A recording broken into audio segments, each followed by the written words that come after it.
పౌలు గారు సంతోషపెట్టి, పౌలు గారు ఎలా సంతోషిస్తున్నాడు? చెరసాలలో ఉండి కూడా, బంధకాల్లో ఉండి కూడా, కష్టాల్లో ఉండి కూడా, శ్రమంలో ఉండి కూడా పౌలు గారు అంటున్నాడు, బ్రతికితే నేను క్రీస్తు కోసం బ్రతికుతాను, చచ్చిపోతే ఆయన కోసమే చచ్చిపోతా, పరలోక రాజ్యంలో ఉంటా. చూడండి ఎంత తీర్మానం. కానీ మనం దేనికోసం బ్రతుకుతున్నాం? ఆయన సంతోషం చూడండి, చెరసాల్లో ఉండి కూడా సంతోషిస్తూ దేవుని కోసం ప్రయాసపడతాను అన్నాడు. మరి మన కోసం మనం దేనికోసం సంతోషిస్తాం? డబ్బులుంటే సంతోషం, అర్థమైందండి. కొంతమందికి అర్థమైంది పదవులుంటే సంతోషం, కొంతమందికి ఏంటంటే సుఖముంటే సంతోషం, కొంతమందికి ఏంటంటే తిండుంటే సంతోషం, అర్థమైందండి. కొంతమందికి ప్రేమను చూసి సంతోషపడతారు. ప్రేమ ఎవరు వస్తలేదు దేనికోసం? ప్రేమికులు చూడండి, 9వ తరగతి చదివి 10వ తరగతిలోకి వెళ్తుంది అమ్మాయి. 9వ తరగతి చదివి 10వ తరగతిలోకి వెళ్తుంది. తల్లిని ఏం చేసింది? చంపేసింది. దేంట్లో సంతోషం అమ్మాయికి? కానీ పెంచి పెద్దవాళ్ళు చేసి ఒకటెత్తి రెండెత్తి, అర్థమవుతండి. ఆమెకి ఏమైనా ఇబ్బంది అయితే కష్టపడి తల్లి కానీ పెంచి పెద్దదాన్ని చేస్తే ఇంచుమించు 9వ తరగతి అంటే ఎన్ని సంవత్సరాలు ఉంటాయి? 14-13 సంవత్సరాలు ఉంటాయి. అర్థం. అన్ని సంవత్సరాలు ఆ బిడ్డని కంటికి రెప్పలా కాపాడుకుంటూ వస్తే ఆ బిడ్డ ఏం చేస్తుందండి? దేంట్లో సంతోషం ఉంది అమ్మాయికి? దేంట్లో సంతోషం ఉంది? ప్రేమలో సంతోషం, ప్రియులో సంతోషం. ఏమని తెలుసా అమ్మాయికి? 10వ తరగతి చదువుతున్న అమ్మాయికి ప్రేమ గురించి, అవతల వ్యక్తి గురించి ఏమి తెలుసు? ప్రేమ కాదది, ఆకర్షణ. సమాజంను చూసి, తల్లిదండ్రులు చూసి, అర్థం సమాజంలో పాడైపోతున్న వ్యక్తులు చూసి ఇలా పాడైపోతున్నారు. మనం పాడైపోవడానికి, మన బిడ్డలు పాడైపోవడానికి కారణం ఎవరో తెలుసా? మనమే. మనం చూసి మన తల్లిదండ్రులు చూసి మన పిల్లలు నేర్చుకుంటారు, మన కుటుంబ సభ్యులు చూసి మన పిల్లలు నేర్చుకుంటారు, మన సమాజంలో జరుగుతున్న విషయాలు చూసి మన పిల్లలు నేర్చుకుంటున్నారు. ఆ పిల్లలకి ఏమని తెలుసండి? 13 సంవత్సరాల చిన్న బిడ్డకి ఈ ప్రేమ దోమని ఏం తెలుసు? దాంట్లో సంతోషం అని ఏం తెలుసు ఆ పిల్లకి? చూసారా, కన్న తల్లిని కూడా చంపేసే స్థితికి ఏర్పడింది. చంపేసింది ఆల్రెడీ. ఎక్కడుంది సమాజం? కొంతమంది పదవుల కోసం, పదవుల మీద వ్యామోహం కోసం అర్థమని ఒకరు చంపేసుకున్నారు. లేరు? పేపర్ చూస్తే కోకొల్లగా ఉందండి, టీవీలు చూస్తుంటే కోకొల్లగా కనపడుతున్నాయి. దేంట్లో సంతోషం? అర్థమవుతుంది. పదవుల కోసం ఆయన చంపేయటం, పదవుల కోసం ఈయన చంపేయటం, ఆర్థిక వ్యవస్థ కోసం, డబ్బు కోసం, సంపాదన కోసం అన్నదమ్ములు చంపేయటం, అక్క చెల్లెలు చంపేయటం, ఇరుగు పొరుగు వారిని చంపేయటం. చూసారా, మానవుడు సంతోషం దేంట్లో గడుపుతున్నాడు? కొంతమంది ఏం చేస్తారు తెలిసింది? మీకు ఇంకో విషయం తెలుసు. మనం నువ్వు చూసా, భోజనం చేస్తున్నాడు. భోజనం చేస్తుంటే ఇంకొక ఆయన వచ్చి భోజనం నాకు పెట్టమన్నాడు. పెట్టలేదని ఆయన ఏం చేశాడు తెలిసింది? ఒక రాడ్ తీసి నెత్తండి కొట్టి ఆయన చంపేసి భోజనం తిన్నాడు. అన్నం పెట్టమన్నాడు, అర్థం. ఆయన తింటున్నాడు, ఈయన వచ్చాడు అన్నం తింటుంటే పెట్టమంటే నేను అన్నం తిన్నానంటే అది పక్కన పెట్టని ఆయన చంపేసి అన్నం తిన్నాడు. ఎలాగుందో చూడండి. అర్థమవుతుందండి. ఎక్కడ మానవుడికి సంతోషం? డబ్బులో సంతోషమా? డబ్బు ఉంటే సంతోషమేనండి? డబ్బు ఉంటే సంతోషం ఉంటుందా? డబ్బు ఉంటే అర్థమవుతుందండి అసలు మనశ్శాంతి ఉండదు. మీకు తెలుసు తెలియదు, మీకు అర్థం కాదు. మా అమ్మాయి పెళ్ళికి అక్కడ స్థలం ఉందా పేటలో, డబ్బులు తీసుకొచ్చి ఇంట్లో పెట్టా. అర్థం. నేను ఎక్కడికి వెళ్ళాలి? నేను మాస్టర్ గారు ఎక్కడికి వెళ్ళాలి? అర్థమవుతుంది. అదా అపార్ట్మెంట్స్, ఎవరు వస్తారో తెలియదు, ఎవరు వెళ్తారో తెలియదు. అపార్ట్మెంట్లో ఎదురు రూమ్లు ఉంటాయి. అర్థమవుతుంది. చూశారు కదా చాలామంది మనకి మేము ఉండే క్వార్టర్స్కి వచ్చారు కొంతమంది సహోదరులు. అర్థం. ఎదురు నీళ్ళు ఉంటుంది, పక్కన నీళ్ళు ఉంటుంది, ఎవరు వస్తారో తెలియదు, ఎవరు పోతారో తెలియదు. మేమైతే ఇంటికాడ ఉన్నాం. డబ్బులు తీసుకొచ్చి పెళ్ళికని తీసుకొచ్చి ఆ డబ్బులని తీసుకొచ్చి ఇంట్లో పెట్టాం. ఎలా ఉంటుంది చెప్పండి? మనశ్శాంతి ఉంటుందా? మేమేం చేయాలా? ఇంటికాడ ఉంటావా? ప్రతిరోజు ప్రార్థన, ప్రతిరోజు ఎక్కడో చోట పరిచర్య, దీని మీద పాస్టర్గా నేను బావాలా? అర్థమవుతుందండి. డబ్బు ఉంటే మనశ్శాంతి ఉండదు.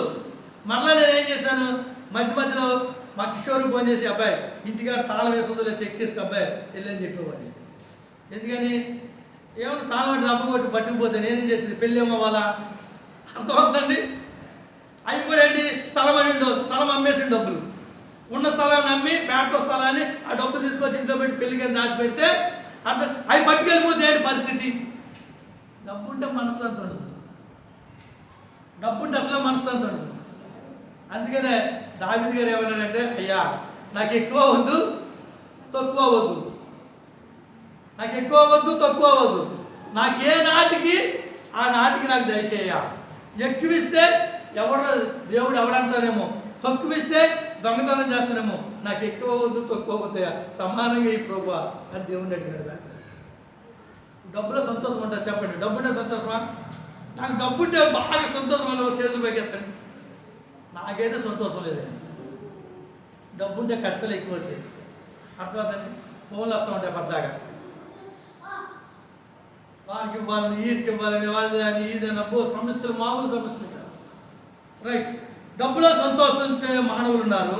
అలాగే పేరు కోసం ఎన్ని హత్యలు, ఎన్ని భయంకరమైన పరిస్థితులు ఎదురవుతున్నాయి దేవుని బిడ్డలారా. అర్థమైంది. పేరు ప్రఖ్యాతలో కూడా ఏముండదంట, సంతోషపడదు. మనకి పేరు వస్తుందనుకో, ఇంకాక ఆయన పక్కన శత్రువులు అవుతాడు, ఆయన కూడా నాకు పేరు రావాలని మన మీద ఏం చేస్తాడు తెలిసింది, కొన్ని కుతంత్రాలు ఏర్పాటు చేస్తాడు. మీకు అర్థం కావట్లేదు. అన్న బాగున్నాడు అనుకోండి, తమ్ముడు ఏం చేస్తాడు తెలుసా, మా అన్నైనా బాగుండేది అని అన్నను తొక్కేయడానికి తమ్ముడు ఏదో ప్రయత్నం చేస్తాడు. అలాగే తమ్ముడు బాగున్నాడు అనుకో, అన్న ఏదో ప్రయత్నం చేస్తూ ఉంటాడు. అర్థమవుతుంది. ఇలా ఎన్నో ప్రయత్నాలు. పదవుల వల్ల కూడా ఏముండదంట, సంతోషం. ఇంకా దేంట్లో ఉండదు, తిండి వల్ల సంతోషం ఉంటుందా? అర్థమవుతుంది. ఏమన్నా బైబిల్ ఏం చెప్పింది తెలుసా, ఇలా తినేసినటువంటి తిండి బహిర్భూలోకి పోతుంది కానీ దానివల్ల నీకు ఉపయోగం లేదన్నాడు. అర్థమవుతుంది. దేనివల్ల నీ శరీరానికి ఎంత కావాలో అంతే తినాలి. అర్థం. ఎక్కువ తిండిపోతే అయితే ఏం చేయమన్నాడు తెలుసు దేవుడు, ఎక్కడ పెట్టమన్నాడు, నీ గొంతుకి ఏం చేయమన్నాడు, కత్తి పెట్టమన్నాడు. ఇక్కడ మీకు తెలిసే మీకు ఆ విషయం. తిండిపోతు అయ్యావా, గొంతుకి ఏం చేయ, కత్తి పెట్టు అవసరమైతే అంతే. కత్తి పెట్టమన్నాడంటే ఎక్కువ తినమోకు. అర్థమవుతుందండి. కనుక ప్రభువునందు ప్రియమైనటువంటి దేవుని బిడ్డలారా, ఇక్కడ సజీవంగా ఉన్నటువంటి మనము, బ్రతికినటువంటి మనము పౌలు వలె బ్రతకాలి. ఎలా బ్రతకాలి? పౌలు ఏమన్నాడు ఆయన? బ్రతికితే చదవమ్మ మాట, నా మట్టుకైతే బ్రతుకుని క్రీస్తే, చావైతే మరి లాభము. అర్థమవుతుంది. బ్రతికితే ఎలా బ్రతకాలి? దేవుని కోసం బ్రతకాలి, దేవుని పని కోసం బ్రతకాలి. అర్థమవుతుందండి. ఆస్తి కోసమో, ఐశ్వర్యం కోసమో, ధనం కోసమో, భోగభాగ్యాల కోసమో, అర్థమవుతుంది. ప్రేమ దోమల కోసమో, దోమల కోసం బ్రతకలేదు. దోమలు అంటే అందరికి భయమే, డెంగ్యూ జ్వరాలు వస్తాయి. ప్రేమల కోసం, అర్థమవుతుంది. వీటి కోసం కాదు బ్రతకూడదు. నేను బ్రతుకున్నాను, దేవుని సువార్త చెప్తాను. చచ్చిపోయాను, ఆయన రాజ్యంలో ఉన్నాను. ఇంకంతకన్నా గొప్ప భాగ్యం ఏమనుందండి? చెప్పాలి, మీరే చెప్పాలి. బ్రతుకున్నాను, సువార్త చెప్తాను. చచ్చిపోయాను, పరలోక రాజ్యంలో నా తండ్రి దగ్గర ఉంటాను. అంతకన్నా గొప్పది ఏమైనా ఉందా? నువ్వేమైనా తీసుకెళ్ళగలవా? యోబు గ్రంథాలు అంటాడు, నేను దిగంబరిగా వచ్చి తిని దిగంబరిగా. ఏమి తీసుకెళ్ళ? బిల్డింగ్లు కానీ, ఆస్తి కానీ, ఐశ్వర్యం కానీ, ధనం కానీ, కట్టుకున్న భార్యని కానీ, బిడ్డలు కానీ, అర్థమవుతుందండి, ఏమి తీసుకెళ్ళ. మనం ఒంటరిగా వచ్చా, బ్రదర్ చక్కగా పాటాడతాడు. ఒంటరిగా వచ్చా, మళ్ళీ ఎలా వెళ్ళిపోవాలంట, ఒంటరిగానే వెళ్ళిపోవాలి. ఏమి తీసుకురాలేదు, ఏమి తీసుకుపో. కనుక ప్రియమైనటువంటి సహోదరులారా, దేవుని చావుడిగా నేను తెలియజేసేది ఏంటంటే, ఈ భూ సంబంధమైన ఇంటి మీద నువ్వు మనసు పెట్టద్దు. పౌలు గారు అది చేశారు. పౌలు గారికి దేంట్లో సంతోషం ఉందంటే, దేవుడి సువార్త ప్రకటించడంలో సంతోషం ఉంది, దేవుడి కోసం బ్రతకడంలో సంతోషం ఉంది, దేవుడి కోసం జీవించడంలో సంతోషం ఉంది. మరి నీకు ఎక్కడ సంతోషం కలుగుతుంది చెల్లెమ్మా? నీ సంతోషం ఏంటి? సంపాదన, డబ్బు సంపాదన, పదవి వ్యామోహమా, ప్రేమ దోమలా, అర్థమందండి? లేకపోతే తిండి మీద సంతోషమా?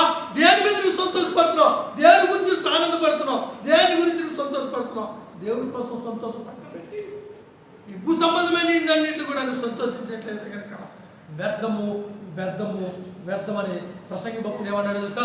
సూర్యుని కింద ఉన్నది ప్రతిదీ కూడా. ఇప్పుడు ఎక్కడున్నాం మనం ఎక్కడున్నా చెల్లమ్మా చెప్పాలి, మాట్లాడాలి. ఎక్కడున్నా? సూర్యుని క్రింద ఉన్నాం. ఇప్పుడు మన జీవితాలన్నీ వ్యర్థమే, మన ఆలోచన అంతా వ్యర్థమే, మన బ్రతకంతా వ్యర్థమే. ఆ వ్యర్థం కాకుండా ఉండాలంటే పౌలు వలె బ్రతకాలి. ఎలా బ్రతకాలి? పౌలు వలె.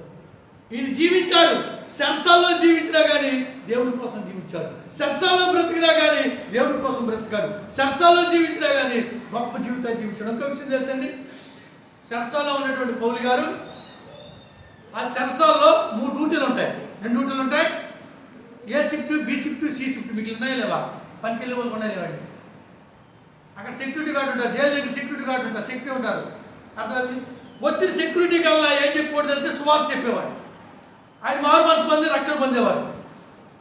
మరలా బి షిఫ్ట్ ఆయన వచ్చేవాడు, బి షిఫ్ట్ ఆయన సువార్త చెప్పేవాడు. తర్వాత సి షిఫ్ట్ ఆయన వచ్చేవాడు, ఆయనకి సువార్త చెప్పాడు. చివరికి మొత్తం అందరికి కూడా ఏం చేశాడంట? సువార్త చెప్పి వారందరినీ రక్షణలో నడిపించాడు. చెప్పకూడదు దేవుడు నామమున మహిమ పొందుగాక. హల్లెలూయా.